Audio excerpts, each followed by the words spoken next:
Emily, this is where Esoterri all started, here at the original distillery. Started here with these 12 original stills producing Melissa, Lavender, Savory. 2016, we thought this was a big deal to have this huge distillery of 12 stills built, and now it's a much bigger operation.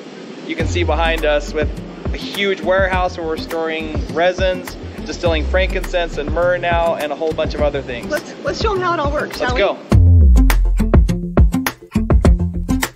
In here, we have 10 different distillation units that are producing myrrh and frankincense year-round. One of the trickiest parts with myrrh is the fact that there's a light fraction and a heavy fraction, and we have to combine those, and they distill different timing. Figuring out how to get those to separate is incredibly challenging. This is something that doTERRA does really well, is to figure out hard things, MacGyver.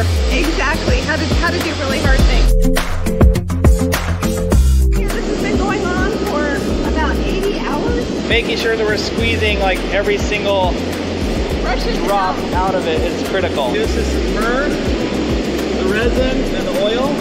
This is the Paporifera from Ethiopia. Prairiana from Somaliland, Carteri from Somaliland. These are frankincense stills. They're all different sizes, so some of them are better for different species because they're brittle. Sometimes they need to have larger stirring happening. This is where they're able to identify exactly where the oil is sourced from. We know exactly the location, so we can identify which trees are producing the highest quality oil. This allows us to be able to report back to the harvesting areas to help them understand where are the best yielding trees coming from. So if we see problems of overstress, we also can give that feedback to say we need to minimize harvesting for a season and engage in resting periods for some of the harvesting areas. We want to make sure those trees are well cared for.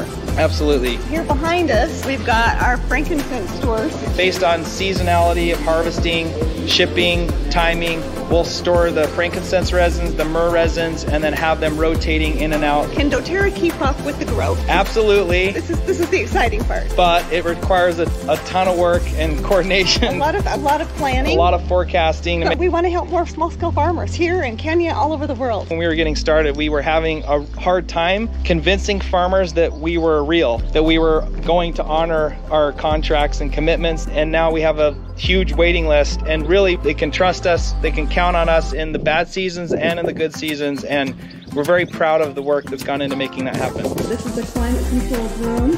And all of these stainless steel totes are ones that get reused and shipped back and forth. These are used in Utah for blending, for storage, and then they'll get deep cleaned and then they'll get sent back here, and so that way we can reuse stainless steel totes. Alternatively, we would be using drums that have to be disposed of, and this is by far the most safe but also clean way to maintain the oils. It's expensive, but it also helps to minimize our footprint. Absolutely. So there you go. There's the full process. The quick tour of Esoterri.